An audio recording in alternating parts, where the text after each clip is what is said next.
speaking this morning, and then there'll be a workshop this afternoon starting at 1 p.m.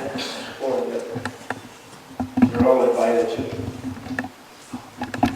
So, Margaret Nash Peggy Rubin is the founding director of the Center for Sacred Theater in Ashland, Oregon. Primary activities of the center include the creation of workshops in living life as sacred theater. That's what this afternoon will be about, some aspect of that. And sacred studies of the feminine and the divine feminine. Since 1987, she has also been the principal teaching associate of Jean Houston, PhD. We all know Jean Houston. We all know her, of course, and her work in Dr. Houston's worldwide multicultural transformational work, and in her schools of spiritual studies, as well as a member of the core faculty of the School for Social Artistry, an intensive leadership training program. Working with Jean Houston, Peggy has presented classes, workshops, and trainings throughout the world, and after today, including Hamilton, Montana. That's right. Paris. So, Peggy's talk this morning is entitled Life, a Gift from the Universe. Your life, a gift to the universe. Let me say that again. Right? I can say it better. Life, a gift from the universe. Your life, your gift to the universe. Sounds a little better, doesn't it? So, Peggy Rubin.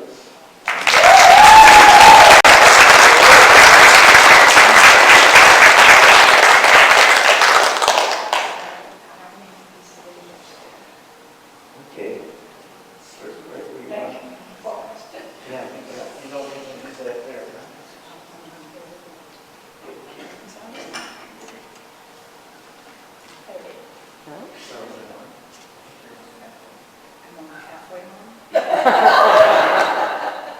I'm only halfway there, you know.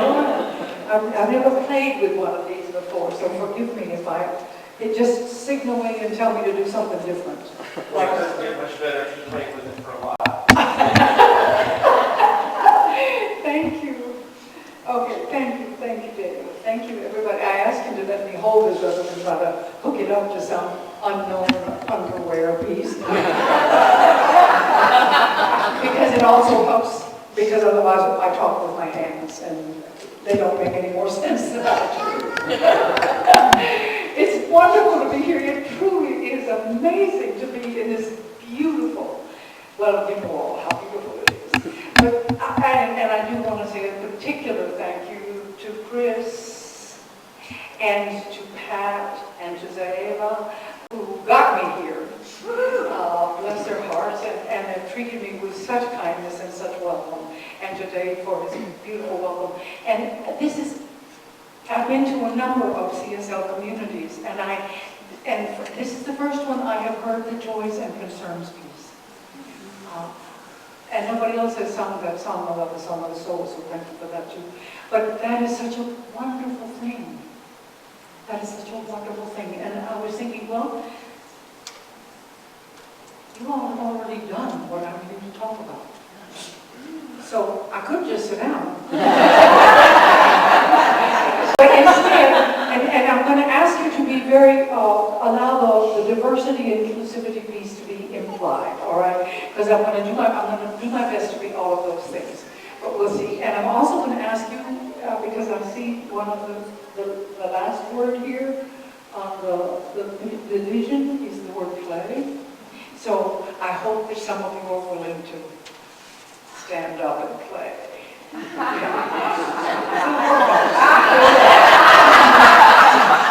And anybody who is terrified of the very idea, I want your hand to shoot up first. It really is about play. My theme song is my own version of a very beautiful poem by Rainer Maria Rilke. Now may I ask you to say it with me after I say it, okay? And this is in honor of you, because I can feel that that's true here. The first line is, I live my life in widening circles. And there's such a thing in the world, especially as we get older, that the circles begin to diminish. But the real thing about the authentic growing into maturity is that the life gets wider. So are you willing to say it with me? I live my life in widening circles. I don't know where this next one will end. I don't know where this next one will end. But I give myself to it. But I give myself to it. I am circling around God. I am circling around God. That primordial tower. That primordial tower. Now that's an image, isn't it? God is a primordial tower. Let's just hold that in our mind for just a minute. That primordial, from the beginning, beyond the beginning, that tower, that center you spoke of, that holds us. That I'm certain, let's do that part again. I love David White, he always repeats his word. I am circling around God. I am circling around God. That primordial tower. That primordial tower. Power tower, that's good, isn't it? And I still don't know. And I still don't know. Am I a falcon? Am I a falcon? Or a storm? Or a storm? Or a wild song? Or a wild song? Okay, I'm talking to the wild singers today, if that's all right. And if there are a few falcons in the place, that's fine. Just fly, around us and keep us safe. And we've had the wild storm. And it rained. Praise heaven for that. So we're working with the wild song, and what I'm going to talk about are two different versions of two, I hope, never heard before, versions of the creation. Okay?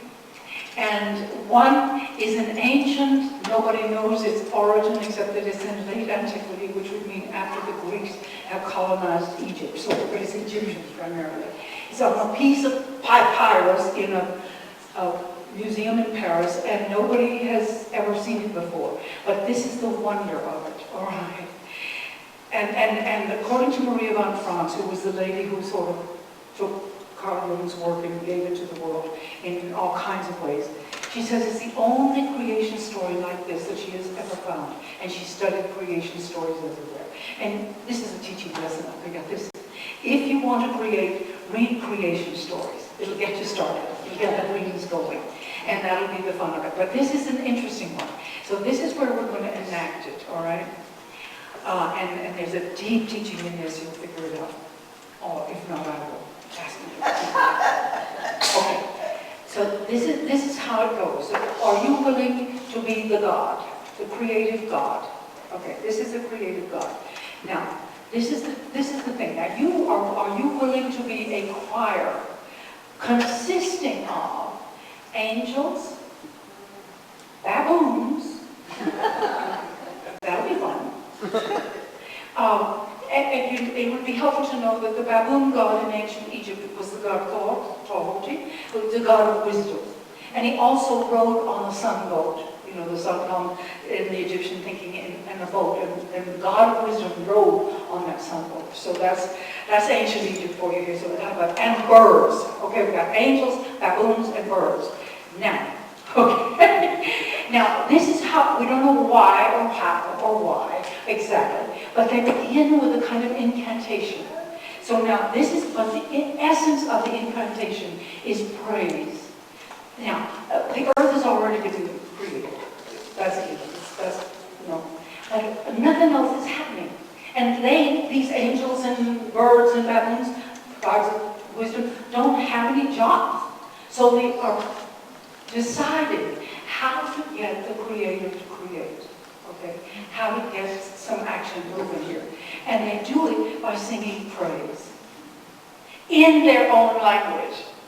All right. Okay, so angels, give me some praise sounds and yeah, come on. Ooh, yeah, praise. Just make it up. Okay, birds, singing praise, singing praise. Baboons, singing praise.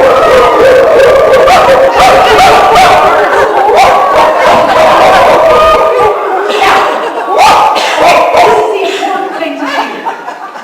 This is the really piece, the beautiful piece. And you notice what happened. Would you mind repeating that? You're doing very well. A little bit more, though. A little bit more praise, a little bit more.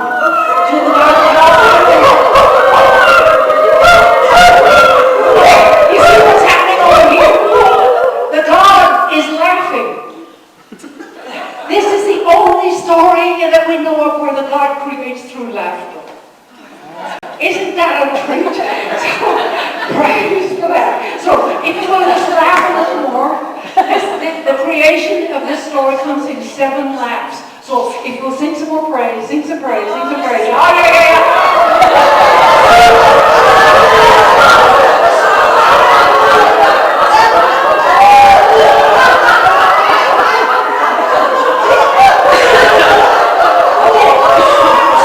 Beautifully done, perfectly told.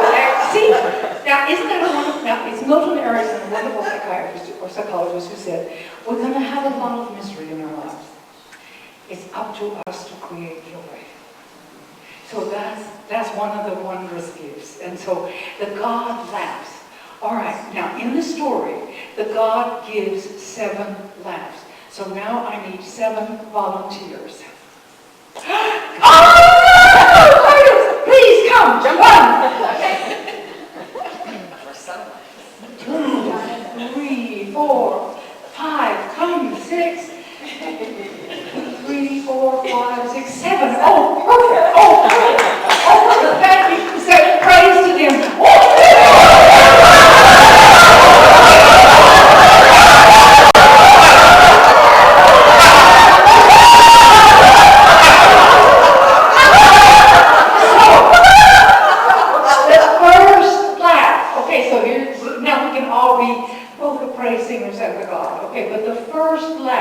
Let's give the first laugh out of the fact. Now, I've heard lots of people, excuse me while I preach a minute here. I've heard a lot of people talk about how they have difficulty with God because He expects to be praised all the time. So, if a God needs praise, what kind of God is that? Well, this is the truth. But the truth is, God, that primordial tower, does not need our praise. We need to give it. Yes. We need to give it. And that's the primary teaching for today, is that if you want to jumpstart your happiness, start praising. And it's just the slightest ratchet up of energy from gratitude. Gratitude is perfect and wonderful, and the great masters say the prayer, thank you, thank you, thank you, is enough. But if you add praise, I am so praise heaven for the fact that I woke up this morning. I have time, and praise heaven that I knew that before time I can read the clock still. Oh, praise! And so, and praise for this incredible, beautiful day. So it's such a joyful thing. And if you're feeling dull, then the thing to do is jump start it with praise. So we have the praise going, yeah. We got this laugh. Number 1 laugh, okay? Okay, now you all get to vote. Who's the first? Are we going to go this way with the 7 or this way with the 7? Yeah. Start in the middle. Start. All right, so and this is where you will please enact what is created, okay? So the great God is going to laugh for the first time. So may I hear the first laugh?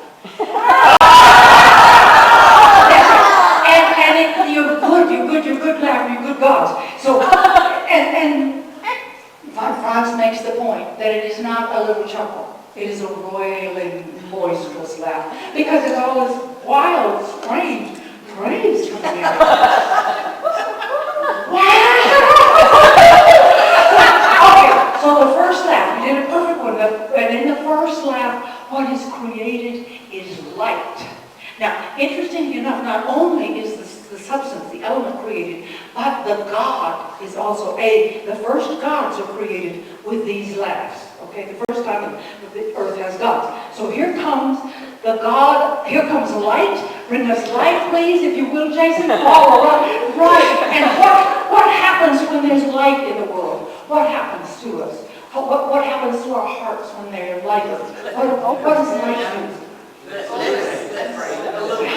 Illuminates. Yes, there's that.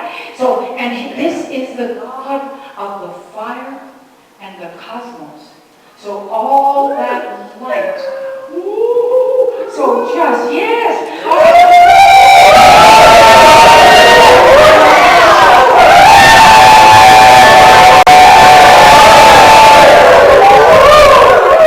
Perfect, okay. So, and all that amazement and light. I mean, even the Creator God wasn't quite sure what was going to happen about lightning. And so he laughs, it laughs again. One more laugh, please.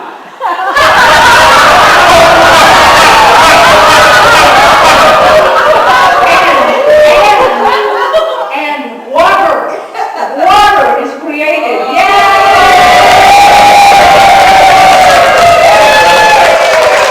And the story we are told is that the earth, which has already been created, but is kind of dull and still and all that, is so thrilled by the creation of water that it shivers. So dear earths, let's shiver.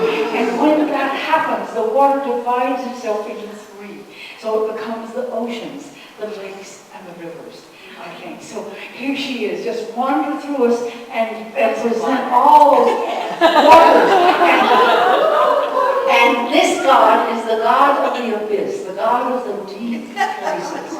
So the knowing of the deepest places there are, right here. And it's all that water. So earth just thrilled to receive the water, like we are in the time of fires. So glad when the rains come. So just drink in this beautiful sense of water and pour it out, just like a, perfect. Yes. And the lights having a grand time. And the light and the fire play together and creating more.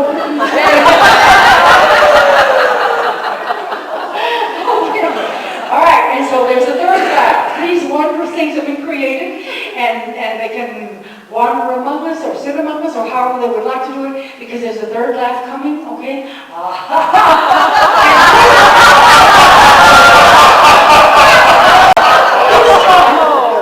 The God thinks they're wonderful, but they're not enough. So, in the third laugh comes the God who makes things manifest.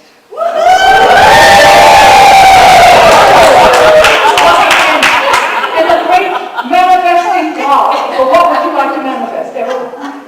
Joy. Love. Creative. Yes, there it is.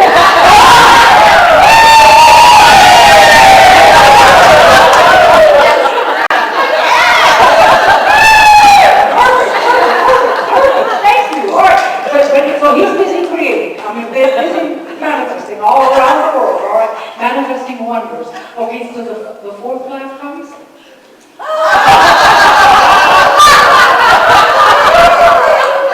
And here is the God who sustains life, who sustains it all. So here's the one that when the manifest creation is out there, but this one's going to keep it permanent. So what in your own life is the most sustaining thing?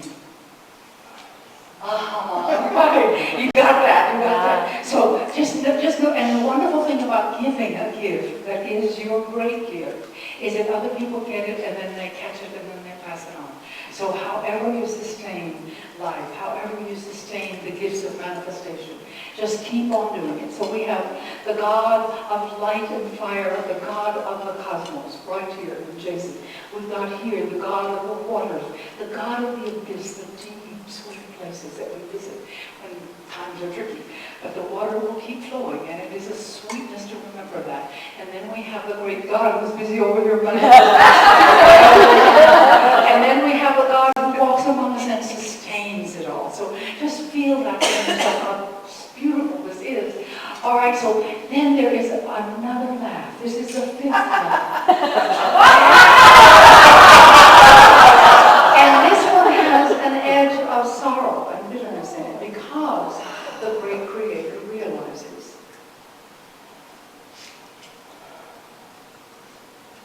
we're going to need justice.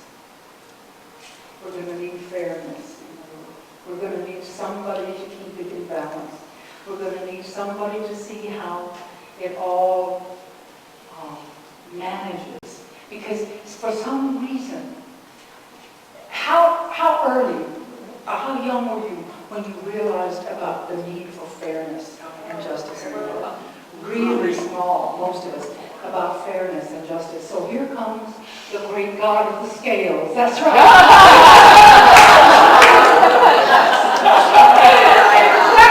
Exactly. And she also has the capacity of fate.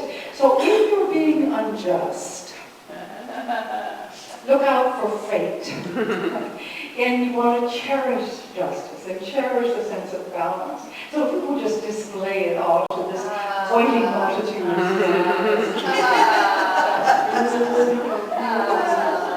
So that's really very precious. And then the God at the sixth laugh, once more finished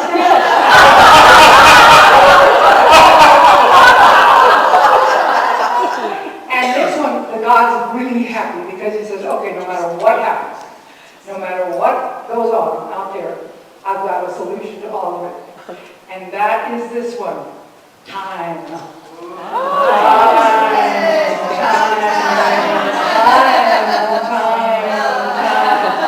So even if it all gets messed up, here comes Father, Mother, Time with the famous, like, to just end it. Okay, so and that pleases the Creator because it means that there may be an end to this one little bit.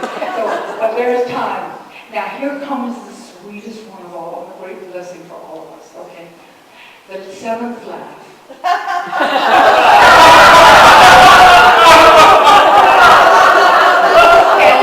and the Creator begins to weep as well as laugh, because what is created is the soul. And the soul is in everything. Just those beautiful animals you talked about. The soul is in that raindrop. The soul is in those flowers. The soul is in us. But the all-permeating power of soul is such a beautiful gift to the world. So would you just be this gorgeous soul piece to the whole world?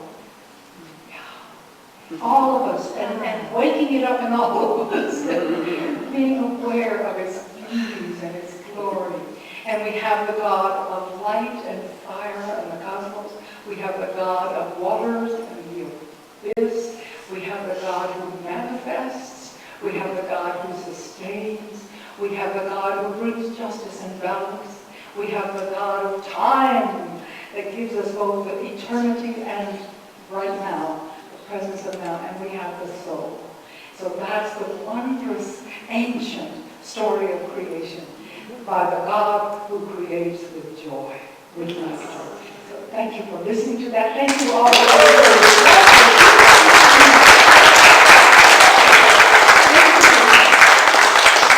So there's a couple more minutes. Okay, so this one is a creation myth that I created, okay? And I created it, or it came to me, here's a great blessing. When I was driving through a country like this, I was driving from the East Coast of my year sabbatical across Canada to Montana. And it came to me because the trees and the rocks and the sky and all that spaciousness was so beautiful, so gorgeous. And I thought, this is how it was. The universe chose the most amazing thing it could offer to whatever, to all that is, and spun out planets, including the Earth, as a great gift to possibility. And the Earth gathered herself and considered for millions of years what is the sweetest gift I can imagine, or what I can give. And the gift was life. So there's life. And then life gathers to itself the sweetest, dearest, most Peggy. What's the most perfect, happiest thing about your life? Love. Exactly. And so life's greatest gift to the earth, to the future, to the past, to all of it, is love. And then love considers, what's the gift I can give? And what for you is the essential piece about love? What's the essential, what is an essential piece about love? Sharing, okay? And what does the sharing do for you? Yeah! Yes, sharing does that. But the essence, it seemed to me, driving across this glorious country, was joy. That the sweetest gift that love can give is a sense of joy. And then joy gathered to itself and said, what is the great gift I can give? And joy's gift is beauty. And then what is the greatest gift that beauty can give? And I thought, anytime I drove into this country and saw those mountains, and what I did was go, oh! So that gift is inspiration. Be inspired just to give praise, give thanks, give whatever. But that whole thing of being inspired by beauty, that's beauty's great gift. And then what came to me for the great gift of inspiration is imagination. The sweetest thing that inspiration can offer is those frontal lobe's capacity to imagine. And then once we have imagination, what's imagination's great gift but creativity? And what is creativity's great gift but your creativity? Your life, your gift. So your life in its precious, potent, sweet, wild, crazy singing, all its pain, all its glory, all of it, your life's great gift is a work of art. You are that work of art.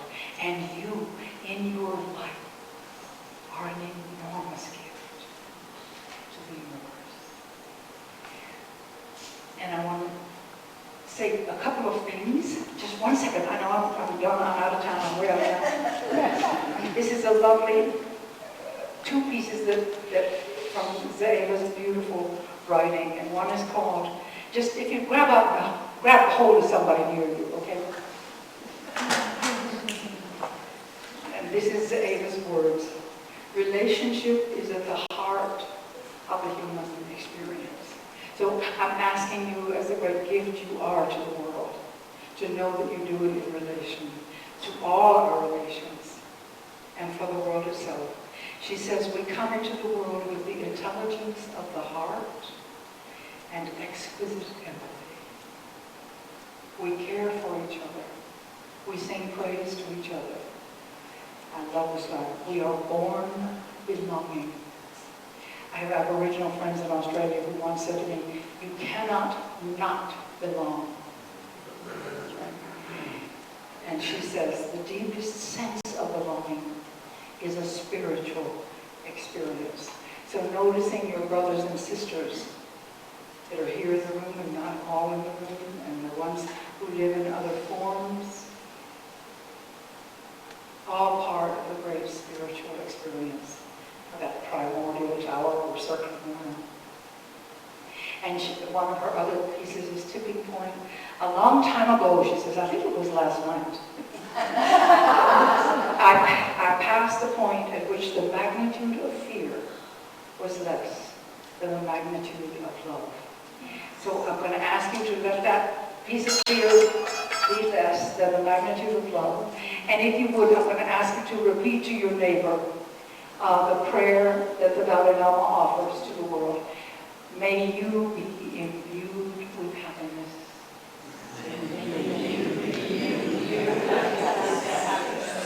And the causes of happiness.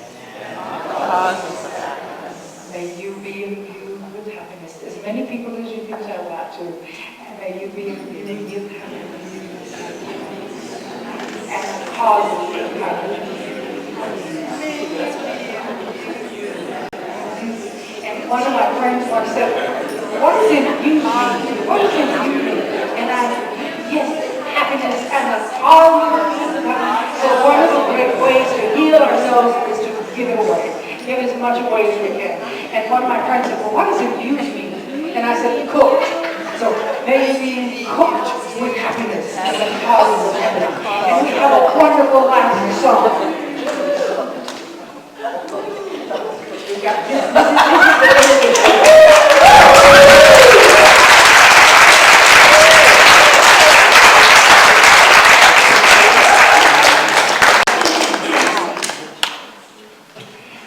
We're going to sing this song. I'm not even going to tell you the title of it. You might need to stand up though. Well, you will have to stand up. You're going to want to stand You're up. gonna what? And listen, when we start playing